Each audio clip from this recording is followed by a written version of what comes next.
Well, it's a new week of practice, and you're coming in off of a win. How good does that feel? Well, it feels a lot better than the other way. We got to go on the road again and win another game, and hopefully the guys got good feeling in their bodies, and we're a little beat up, but hopefully everybody will be available by Saturday. The Sun Bowl is a tough place to play for any team, really. How happy were you with the performance, especially the defense on the shutout? The defense played extremely well. The guys played hard, and we didn't turn the ball over. I mean, the bottom line is that game probably could have gone either way, but the turnovers made a big difference. Especially in the first half, seems like the offense was a lot more in a rhythm, a lot more comfortable out there. Were you happy with their progress? Well, we converted some third downs, and we did some good things. We still got a long way to go. We missed some opportunities to not make it close, and you can't, against real good teams, you got to make those plays. I mean, speaking of third downs, you converted more third downs this week than the past 2 weeks combined. What was the main difference? We completed the passes. That's the main difference. Eric Garrett threw some accurate passes, and the kids made good catches. One area that you did struggle in, it seemed, was the kicking game. 1 for 3 or 1 for 4, something like that in the game.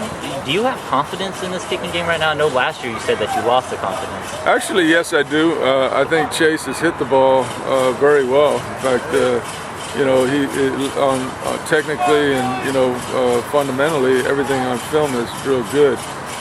Just got to do kind of like a golfer. You got to trust it, feel it, and hit it. And but he's got a good leg, and he's much better than he was, and he'll hit the next. It'll be a little bit different considering the altitude there versus the indoor that'll face him. Yeah, but that really wasn't the reason. I mean, that 49-yarder before the half would have been good from 65. Yeah. And if it was back a little further, it would have hooked in. Right.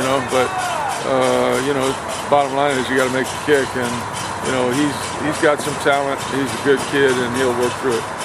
When you talk about the passing game, so much was made about dropped passes previously. Did you and Coach Phillips change up anything during practice last week to try to help get the guys' confidence back or get their hands back? Not really. I mean, we just kind of do what we do, and the kids get on the jugs and catch a lot of balls.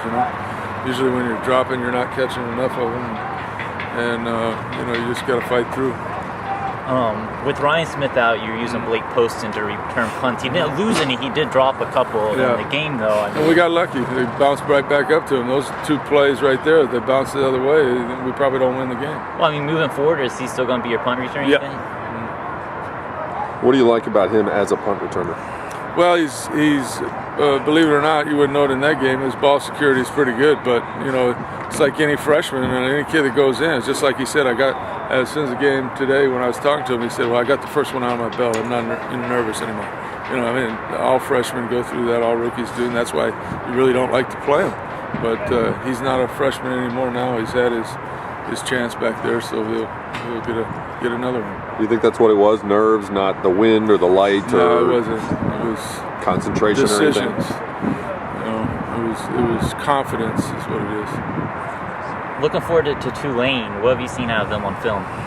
Well, defensively, they're pretty good up front. They've turned the ball over a lot, and I think it's misleading some of the scores against their defense. But the defense does a good job schematically, and their front four is maybe as solid as we've played. They play more like an NFL team. A lot of stunts and more man-to-man than we've seen. But if we don't take care of the football and don't make plays when we have them, it's going to be a tough day down there. Anything else? Yeah, I talked to Larry Brown on Sunday at the coaches clinic, and he again talked about how you were one of the main reasons that he came here. Can you just talk about your relationship with him, especially now that he's on campus? Well, to be quite honest, since he started his clinics and stuff, I haven't seen as much as I did the first 2 months. But he's I just knew he was the right guy for this school. He's going to turn that program around. We still got some things that we got to do, I think, internally to help him. But those are all in place and starting to go. And I think that his name and his commitment to excellence is going to take the basketball program to another level. I mean, you say that there's some stuff that overcome on campus. Do you think having a name like Larry Brown will help, along with you to change some of that It definitely stuff? helps the recruiting, but at the same time, you know, we have gone a 180 from when I got here, from getting help for the kids, the tutoring and advising, and we still got another step to go with some other things that we need to do, and they're making the commitment to do them. So I would say that Larry in 3 years will be as competitive as some of the big schools are. When you look at all the changes that have been made since you got here, from the percentage standpoint, is it 80% of the changes that you wanted as far as recruiting goes? Is it? It's not as much as recruiting as it is, helping the kids once they get here.